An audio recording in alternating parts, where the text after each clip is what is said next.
Hello YouTube! So Euro Truck Simulator 2 has come out with a new paint scheme in support of Ukraine. I like this version of it the best so far, with all the wheat in the sky, which is how Ukraine got the flag that it's got. The blue sky over the grain. Now currently I am located here in Romania, and I'll be heading up to Poland, and there's a reason that I've chosen this particular trip to take. Basically, it recreates what my dad and stepmom just had to go through. See, my mom and dad have been in Ukraine since 1998. My mom actually passed away in the city of Kherson back in 2013, and my dad was forced to leave Ukraine when Putin invaded Crimea in 2014. After that, he remarried and returned to Ukraine with my stepmom, where they were in Kyiv. And yes, it is pronounced Kyiv, not Kiev. I've heard from a lot of people that this is somehow some sort of new pronunciation of the city, like how all the media got in a tizzy back in, 2006, when Niger became Niger. But this isn't new. This is how the city is pronounced in Ukrainian. While the Russians pronounce it Kiev, Ukrainians pronounce it Kyiv. I remember as far back as my parents' first trip to Ukraine that they had told us that Ukrainians didn't pronounce it Kiev because they were adamant that Ukraine is not Russia. If you want to know why there is such animosity between Ukraine and Russia, just look up the Holodomor. This was a famine engineered directly by Stalin in 1932 to 1933, which resulted in the deaths of 3.5 million Ukrainians. Now here's the thing, and this is something you're going to have to get used to when it comes to Russian history. Even up to the 1980s, the Soviet Union denied that the Holodomor ever occurred, claiming it was just anti-Soviet propaganda. Well, if there's one thing Russian does a lot of, even if not actually very well at all, it's propaganda. But in this case, claiming that it was anti-Soviet propaganda was itself the propaganda. And when the Soviet Union fell, the proof of the famine was found in the declassified documents the Soviets were hiding all along. Ukrainians remembered this famine, and this is why when the Soviet Union was getting ready to break up in 1991, on December 1st of that year, more than 92% of Ukrainians voted for independence from the USSR.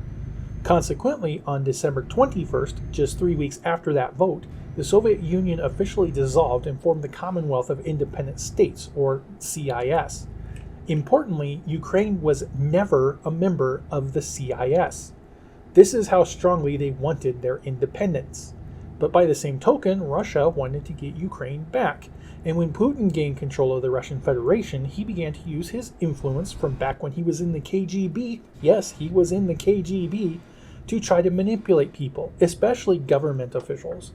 And it's true that in that time, the late 90s, early 2000s especially, the Ukrainian government was quite corrupt. I still remember my dad posing an ethics question to me based on his experience in Kherson riding on the bus. The question went something like this. It cost, say, 50 kopecks to ride the bus.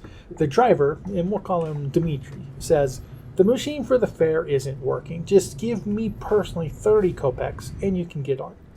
Now it's clear to everyone that the machine for collecting money is working just fine, and that Dmitry is just going to pocket the money. So ethically, you would know that you should put the money in the machine anyway, so the money gets to the right people. Except that the money that goes into the machine is going directly to the Russian mafia, who is composed of all the remnants of the KGB using their connections to fund organized crime now that the Soviet Union has collapsed. So if you put your money in the machine, you're paying the mafia. Furthermore, you know that when Dmitry gets home, the mafia is going to send enforcers over to shake him down anyway because they know bus drivers are pocketing the cash. And if you don't give him your fare, he won't be able to keep as much money after the shakedown. So what do? It's a really tough ethics question. And this corruption was part of the reason why, when Estonia and Latvia were admitted into NATO, Ukraine was not. Because part of the rules of NATO include that your country has to have a functioning government without that much corruption. And I should point out, Estonia and Latvia are part of NATO, which puts to lie another of Putin's claims that he needs to keep Ukraine as a buffer zone against NATO and make sure that the West doesn't put missiles there. Both Estonia and Latvia border Russia directly. There is no buffer zone between the West and Russia. And not only that, the West has never put missiles in Estonia or Latvia to point at Moscow. And I should note, Moscow is just 506 miles from Estonia, while it is 511 miles from Ukraine, which means his claim that the West putting missiles in Ukraine would be more of a threat to Moscow is also a lie. Big shock, lying is what Putin does best. Well, I mean, besides poisoning people. It's not the one you're thinking of. Rather, in 2004, Viktor Yanukovych won the presidential election in Ukraine in a manner which Time magazine would today term as being fortified. The Supreme Court of Ukraine ruled that the election was rigged, and the opposition candidate Viktor Yushchenko challenged the outcome. And yes, the names are a little bit confusing because they're both named Viktor, but Yanukovych and Yushchenko are the two individuals. So suddenly, out of the blue, after the Supreme Court said that the election was rigged, Yushchenko became deathly ill. Why? Because he'd been poisoned with dioxin. Thankfully, he survived this attack. Now, Yushchenko was certain that Russia was behind his poisoning, not the least of which because Yanukovych was a puppet of Putin. That seemed to gain all the more validity when Alexander Litvinenko was poisoned with polonium, which had been put into his tea just 2 years later. This is the case that most people know about if they know about Putin poisoning people. But what you might not know is the reason why it happened, specifically in regards to Putin. You see, Litvinenko claimed that the way Putin was able to secure power in 1999 was by having his own troops bomb apartments inside Moscow, and he blamed those attacks on the Chechens, justifying going to war for a second time with Chechnya. And before dismissing this as just another conspiracy theory out there, it should be noted that the Russian FSB, which is the Federal Security Service, or Federal Security Bureau, I think is what it's called, the FSB was caught by local police planting one of the bombs, which they later claimed was just to test security and to make sure that everyone was watching carefully enough to catch the Chechens. Litvinenko argued that this whole thing was just a false flag by Putin in order for him to gain enough support to be re-elected by starting a war with Chechnya, and in 2006, just 2 years after the Orange Revolution in Ukraine, Litvinenko was poisoned to death with polonium. So let's take a step back. Here's what we know for sure. Putin used false flags to invade Chechnya in 1999. He interfered with the elections in Ukraine in 2004, and most likely he was responsible for the poisoning of Yushchenko. He was then found responsible for the murder of Litvinenko by polonium, which clearly was more potent than the dioxin he tried earlier. But Putin still had control of Yanukovych inside Ukraine, and despite the fact that he was ousted during the Orange Revolution, Yanukovych won election in 2010 with a whole 48% of the vote in Ukraine, not even a majority. And he immediately began to work to try to pull Ukraine away from the West and back into the pocket of Putin.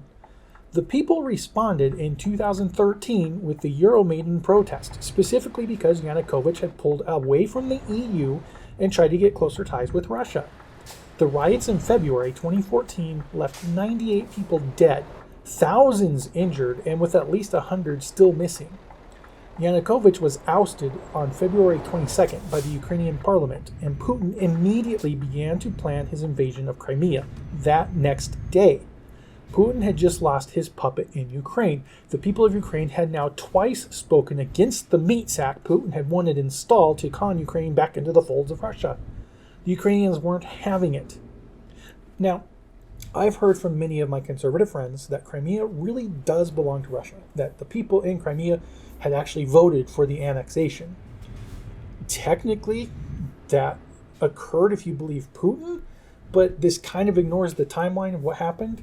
So again, this is important. On February 27th, military men wearing masks and bearing no markings on their uniforms attacked and seized several government buildings in Crimea. These were clearly Russian special forces doing the attack. On March 1st, Putin was authorized to use force in Ukraine by the Russian parliament, and Russian troops entered into Crimea at that point. Then, on March 16th, they held the vote, with the official result being declared that 97% of the people wanted to join with Russia. So if you wanted an analogy of what all this was like, it would be like if members of the Mexican cartel entered into El Paso, Texas, and took over all the government buildings in that city. Then the Mexican military says, There are so many Hispanics in El Paso and they all want to be part of Mexico, we are sending our army in to make sure that they are safe from the United States government. And then, after the Mexican army enters in and stations troops all throughout El Paso, they hold a vote at gunpoint, and amazingly, 97% of the residents of El Paso want to be part of Mexico. And the Mexican troops then say, El Paso is ours now. That is the so-called election that occurred regarding Crimea. And at the same time they did this in Crimea, the Russian military stationed men all throughout Donbass and Luhansk with the intended purpose of sowing discord and ramping up violence against Ukraine the entire time. This is the whole point, to keep Ukraine in a constant state of war so that Putin always has a justification anytime he wants to attack Ukraine again.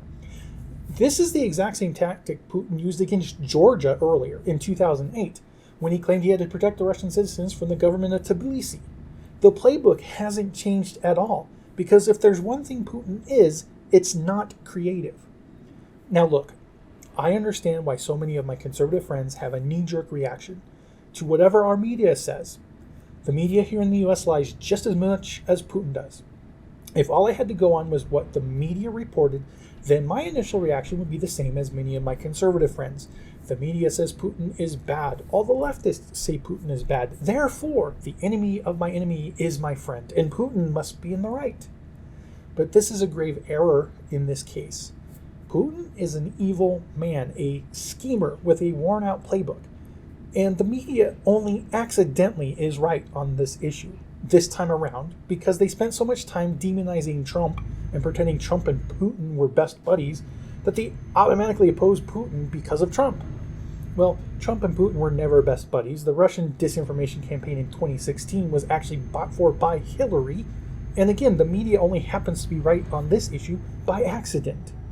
Oh, also, that reminds me, you know all that stuff that happened with Hunter Biden and Burisma?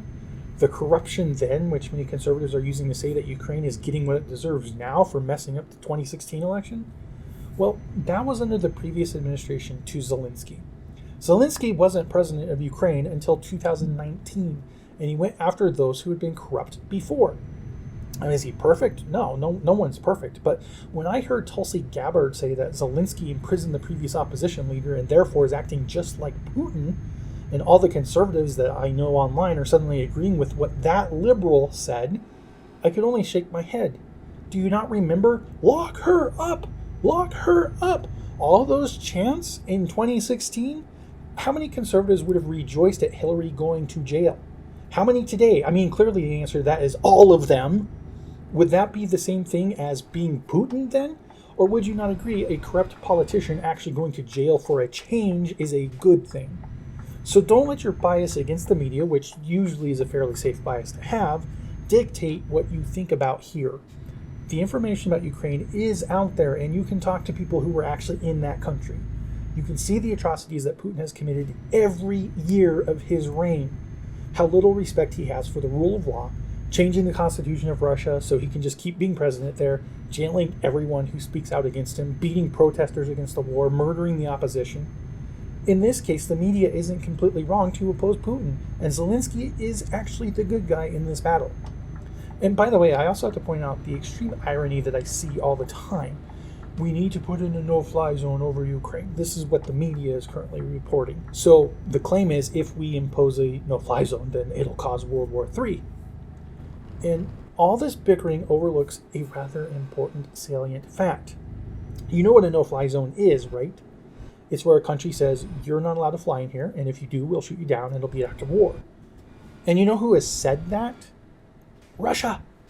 Russia has already said they will shoot down any NATO planes in Ukraine and consider it an act of war. Everyone is so stupid thinking that wars only happen on our terms that they're completely oblivious to the fact that a no-fly zone exists in Ukraine and it has been imposed by Russia on us. If our putting a no-fly zone against Russia is considered an act of war by them, then do you not realize that they have already committed an act of war against the West? Now, saying that, I'm not arguing that U.S. troops should be in Ukraine. I don't want World War III any more than anyone else should. But to pretend that Russia hasn't already done everything necessary for the war to already happen is just dumb. And our sanctions in return are equally dangerous. And again, even saying that, they should continue with the sanctions. I'm not arguing to end them. Better the economic warfare than physical warfare, for as long as that is possible. But there is one part of the sanctions that does have me concerned. One part where I agree with the conservative opposition here. Apple, the company, was able to break the entire metro in Moscow by removing Apple Pay from Russia. Should any corporation have that much power? Companies that are completely unelected and have no accountability? Companies that could just as easily decide that you specifically should not be able to use their service for any reason that they want? And what of the Russian oligarchs who are having all their property seized throughout the world? How is that different than Putin? Was there a trial that convicted these men of doing anything wrong? No, they're just Russians, and the news said they were close to Putin. Well, the news claims all Republicans are close to Putin, so why should any registered Republican not have their finances stolen by foreign governments now? Is this really the rule we want to implement in the world? The standard we want to push forward? Can you not see Stalin rolling in his grave right now wishing he had this power? But not only that, but history already has an example, a very recent example, of what happens when the whole world decides to punitively punish a country economically. It resulted in the Weimar Republic, which directly led to the ascension of the mustached man who I can't mention on YouTube where bad things happen. Maybe instead of our universities teaching us that you're a Nazi if you use the wrong pronoun for someone, we actually taught what caused the real Nazis to gain so much power in Germany in the first place, so we could avoid repeating those same mistakes today. Nah, it's just easier to take Sergei's yacht in it. Anyway, the next thing I wanted to talk about was the incessant propaganda that is going on right now, and the endless supply of Russian bots. Of course, by Russian bot, I don't literally mean they're robots, just that they are mindless drones repeating whatever nonsense they're told to repeat. Or in some cases, what they actually do believe to be true because they've only been watching the propaganda. But I guess the first thing I should point out is that there is a difference between propaganda and bias. In Western media, there is definitely bias in the coverage of the war, because the West, by and large, wants Ukraine to win and Russia to lose. But most media in the West is not actually creating any propaganda as far as the war is concerned. Sadly, there's a lot of propaganda when you're talking about politics, but that's a different story. So sometimes the media does report propaganda without checking if it's true or not, and that's largely because of their bias of wanting it to be true. But they're not actually creating the war propaganda, unlike when they do so for the Democrats, for example. Unless it's Fox News, in which case it's for Murdoch. But, whatever. Western media is mostly just biased, not propagandistic. Russian media, on the other hand, is chock full of propaganda. There's a site out there called Funker 530, and they've collected a lot of videos, mainly from the Ukrainian side, because as veterans of NATO military forces, they openly acknowledge their bias, too. They're biased towards Ukraine. But they also had some of the propaganda videos that were being played by Russia listed on their website as well. And of course, you can just read the chat in any live stream and see the endless cacophony. Russia is saving Ukraine from the U.S. biotech companies that are hidden throughout. And there are Nazis in Ukraine who crucified a boy in Donbass. And Russia is just being the strict parent, trying to keep their unruly child, Ukraine, from bullying other children. Nonsense like that. You can spot this disinformation quite easily because there are never any sources provided, except for links to YouTube videos that also never have any sources. Actually, come to think of it, that's the same thing the media does in the US, quoting other media reports about what the media has said when they try to cancel somebody in particular. But that actually makes sense because propaganda is the easiest way to enable cancel culture. Propaganda works because it bypasses the logic filter in your brain and plays directly on emotions. An angry person, even righteously angered, makes foolish mistakes that they would not make if they were dispassionate. Which is why con men need to get your emotions engaged if they want to manipulate you. So yeah, the ghost of Kyiv, not real. Sorry to break it to you if you thought it was. Most military experts who I've watched online never thought it was real. In fact, some of them even pointed out that it was just a useful propaganda for lifting morale. But that said, I do have to point out that there is a big difference between the pro-Russian propaganda and the pro-Ukrainian propaganda. The pro-Russian propaganda is trying to say that Ukraine is full of Nazis, evil, killing innocent people in Donbass and all of that. Whereas the pro-Ukrainian propaganda is saying that Ukraine is glorious and magnificent and winning against all odds. The thing is, the Ukrainian propaganda actually has the ring of truth to a lot of it because of how badly the Russian offense has been going. And also, the reason that I don't include the atrocities that the Russians are committing as part of the Ukrainian propaganda is because there are actual videos of it happening. And the videos are such that they're not propaganda. If they are not legitimate, the only way it's not legitimate is if it's a false flag, meaning that somebody literally is killing these people. So it's not manipulation and skewing which is what you normally see with propaganda. This is either the Russians killing them or Ukrainians killing themselves. It's not a skewing. And perhaps this is a bit too much of a distinction that I'm making, but be that as it may, there are definitely videos of missiles hitting apartment buildings, of neighborhoods being bombed indiscriminately, and all of that. And the only thing the Russians can do is claim that Ukraine is shooting at themselves. But the scale that this is happening on in social media makes it impossible for it to all be coming from Ukraine, even if you could believe the lie that Ukraine would do this for a tenth of a second. Ukraine is clearly holding the Russian forces at bay, because so far only a single city has fallen to the Russians. And Ukraine just simply doesn't have the resources to waste on firing what limited missiles they have at their own buildings if they have any hope of maintaining that current military impasse that is keeping Russia from entering the streets of Kyiv. Additionally, I've seen too many videos of the dead bodies outside the tanks painted with the V or the Z symbols and wearing Russian uniforms to believe the Kremlin when it says there are only a few Russian deaths in this war so far. Oh, sorry, they don't even say it's a war. It's a specialized military action. Kind of like what we had in Vietnam, where we didn't want to admit that was a war. It was just a police action. Anyway, that's beside the point. Some of the videos of the Russian POWs could be staged by Ukraine, but clearly not all of them are. And I know this not only because of what I've seen online, but also because I have Russian friends who I've spoken with about what's happening inside Russia. And they have confirmed a lot that Putin really doesn't want to get out is actually getting out to them as well. This brings up another problem that's happening, though. If you really want to know what's going on, you won't be able to do so without seeing those videos, the ones with the dead bodies. The ones where you see the civilians after a bombing raid, or the Russian soldiers after their tank column gets Bayraktared. And this brings up a dilemma, because on the one hand, it's that kind of stuff that you really don't want to see and would do better going your whole life without ever having seen any of it. But on the other hand, it's the only way to actually know what's going on. Because right now, most social media platforms ban showing any bodies, even if it's a newsworthy story. I've heard people literally spouting off the conspiracy theory that this war is completely staged. It's the first war without any bodies, is one such quote I've seen in a live stream that was showing what's going on in Kyiv. But there are lots of bodies in this. And when Ukraine is saying that there's been close to 10,000 dead Russian troops, the sheer volume of videos out there showing the actual destruction makes that number very believable. Likewise, when Russia claims to have killed thousands of Ukrainians, that number looks more realistic when you see the bodies of the Ukrainian soldiers when they've been hit by airstrikes, for example. But none of that is shown on Twitter or YouTube or Facebook because it would get you banned if you showed it.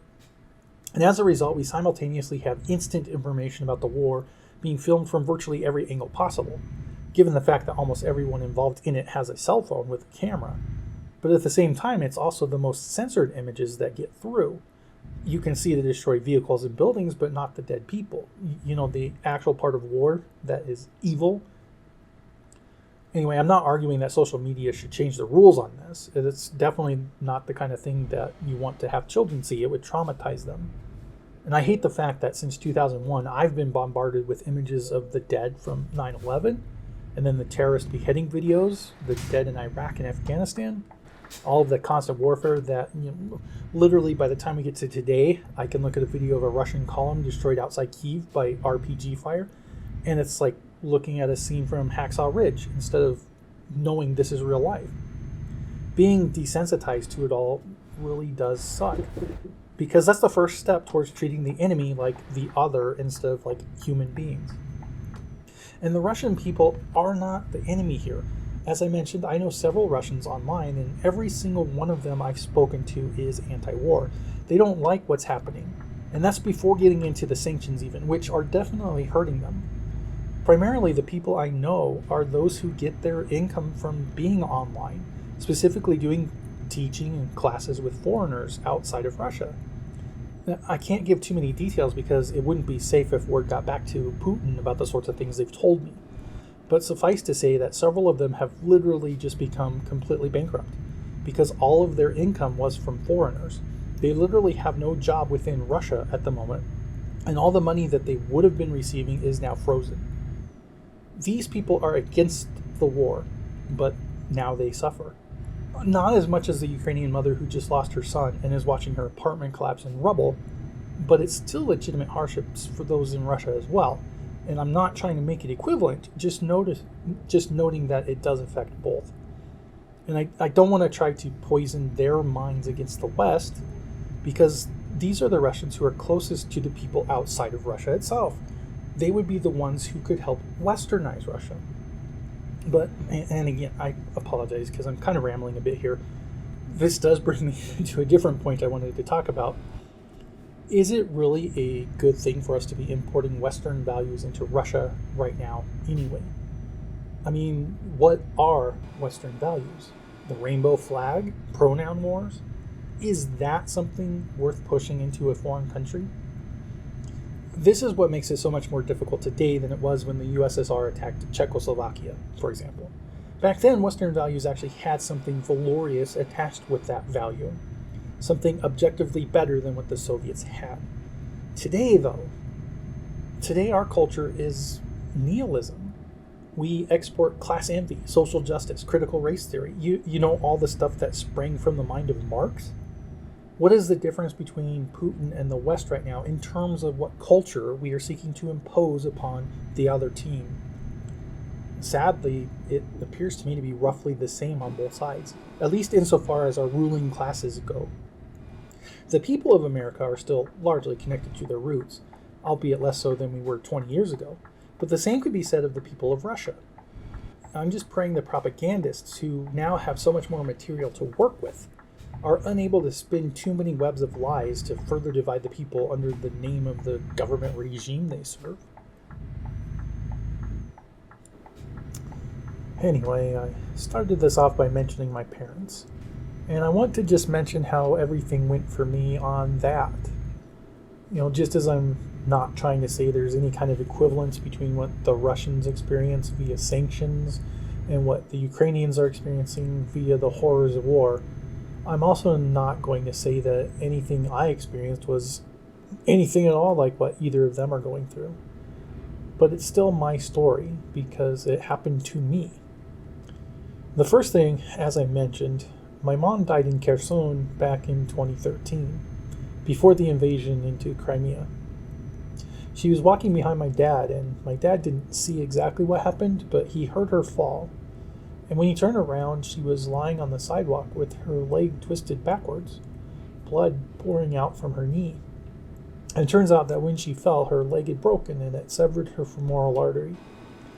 From what my dad said, she quickly lost consciousness and she never really regained it. The accident itself was actually the last day of 2012. Yeah, New Year's Eve. She passed away in the hospital without regaining consciousness in the early morning hours of the 1st of January. Clearly, this has had a huge impact on me and how I experience the so-called holiday season. But for now, in the context of watching this war unfold from the safety of my apartment, looking at it via a computer screen, I know that there's a part of my mother's blood still in the soil there in Kherson. So when I watched the video of the Russian troops walking through Kherson, my first reaction was one of anger. I'll be honest, my mother loved the Ukrainian people, and she worked especially with some of the street orphans. Any of those who had survived the intervening years between then and now would be military aged now. And who knows if they've lived this long and how many have died in this war. Only God knows that. But I'm getting a bit ahead of myself when I'm talking about Kherson. Obviously, the first thing that happened when I heard about the invasion was that I tried to get a hold of my dad. I knew that he had been in Kyiv, and the Russians were coming for Kyiv. I checked Messenger and asked if there was anything in particular I could be praying for him about. And that's when I learned that he'd actually gone to Lviv. They'd gotten tickets to fly out of Ukraine on March 1st, but since Putin invaded before that and shut down the airspace, that was impossible. Later I learned that they had left Kyiv 10 days before the invasion happened and had gotten an apartment in Lviv to try to make a kind of a mini vacation before flying out of Ukraine. And I suspect also because they knew that western Ukraine, near the border with Poland, would be safer than Kyiv if there was an attack sooner than they had originally prepared for. Anyway, by this point, the refugee crisis was escalating as millions of Ukrainians were trying to flee. Ukraine implemented conscriptions, which meant military-aged men under 60 years old had to stay. This wouldn't have affected my dad since he's an American citizen, but he's older than 60 anyway. Still, the lines were getting longer and longer, and I didn't know when my parents would be able to get out. A couple of days later, I found out that they were still in Lviv. They said there was only a single train leaving to go to Poland once per day, and they had tickets, but it would be a week before their seats were open. And at this point, I had been checking the news and heard about the massive convoy preparing to head towards Kyiv, but Kyiv was still holding. By this point, sleep was getting more and more difficult, to say the least. I started watching the live streams of Kyiv and checking the Live UA map site, and what was really interesting to me, the first thing that really opened my eyes, was that I'd seen the video on YouTube recently where a British guy had watched the meaning behind the Star Spangled Banner. I watched his reaction. I don't remember his name. But there was a part of that video talking about how Francis Scott Key would use the rockets exploding to look for the flag over the fort. And he would call down to the American prisoners on the British ship he was on that the flag was still there when he saw it. And that's part of the lyrics of the Star Spangled Banner. And that part really stuck with me because I would try to go to sleep, and when I'd get up after a couple hours of kind of restlessly tossing and turning around, I'd look at my computer screen and see the Kyiv monastery show up, and I would think to myself, Kyiv is still there. Ukraine hasn't fallen yet. So it sounds a bit corny, but I kind of identify with the line from our national anthem now. The flag was still there, Kyiv is still there, you know. And using this little bit of information that you can glean just from that live stream to hold on to the hope that all has not yet failed, the city hasn't fallen, there's still the possibility that it won't fall. And as the day stretched on, I tried to live normal every day. I did my work, and after work I would look at the live stream of Kyiv and refresh the live UA map every few minutes, trying to see what was going on and stay up to date. And the whole time hoping that Russia or Belarus wouldn't come down the western border and seal off access to Poland. And then I got word from my dad. They had rented the apartment for 2 weeks, and the invasion had begun after 10 days of them being in Lviv, and now their rent was up. And their landlord told them, you can stay as long as you need to, rent-free. In the midst of war, a person who was stuck in Ukraine, unable to leave, who didn't have money, and didn't have the guarantee of food in the upcoming weeks, was still being generous to those who needed help the most. And my dad then sent out a chat to the whole family. The landlord had said he'd gotten word that the wait to cross the border there was 2 to 4 days. But if they could get to Hungary, the wait at Hungary was only 12 hours. So my dad and some other team members with him were going to get the train and leave first thing in the morning to get down to Hungary. Of course, the next day, the note from my dad was that the train had never arrived. And my dad had said it originated in Kyiv, and I don't want to think about what might have happened to it. But they still had some vehicles, and they began to drive from Lviv south to Hungary. And I looked at the live UA map, and it said there was a note at that time that said Belarusian soldiers might be deployed to seal off the border with Poland coming down the west side. And I would check where the countries were and see Hungary was south of Slovakia. So surely if Belarus invaded, they wouldn't go that far south, right? And then the next word that came from my parents was that they were in Romania. So that's where they had finally been able to cross over out of Ukraine. I remember reading that note and then thinking to myself, okay, they're out of danger. Now they just need to get a flight back, but yeah, that's the easy part. And it was time for me to start work for the day. I'd just gotten up, and so I got ready to begin my work, and about 30 minutes later, I noticed that I was crying. I didn't feel sad at all, but I felt all the weight of the anxiety that had been there suddenly lift. And just to be clear, I wasn't like sobbing. It's just the tears were in my eyes and they came out of nowhere. And for the first time in my life, I legitimately understood what tears of relief meant. And later messages from my dad showed that they got to Slovakia, and then they were on their way to Krakow, Poland, which they got to. And then they got tickets to fly out in just a few days from now as I'm doing this video. Barring the conflict sucking NATO in, which it almost certainly won't do, then my parents are out of the danger zone and there shouldn't be any other problems getting them back to the US. Of course, the same isn't true for the Ukrainian friends that they left behind. And it's really weird thinking about it. Never in my life did I ever think that my own parents would be in danger of a foreign country invading. It always seemed so unthinkable. And after the USSR broke up, it didn't feel like Russia would ever be the threat. Even when Russia invaded Crimea in 2014, I always knew that they would be very slow to harm my dad. After all, killing an American citizen would potentially drag the US into a conflict, and Putin certainly wouldn't want that. But when this invasion began, and I saw the bombing going on, at that point didn't matter anymore. Sure, if a platoon of Russian troops stopped my dad's car and found out he was an American, he would probably be safe. But a missile doesn't check anyone's passport. So that's been my experience with this war directly. Experiences I never wanted to have and I never want to repeat. And I know it's a drop in the bucket compared to what the Ukrainians are going through. But I also know that right now, literally as I'm doing this video, I can look over at my other monitor and see the live stream still going. And Kyiv is still there. Slava Ukraini.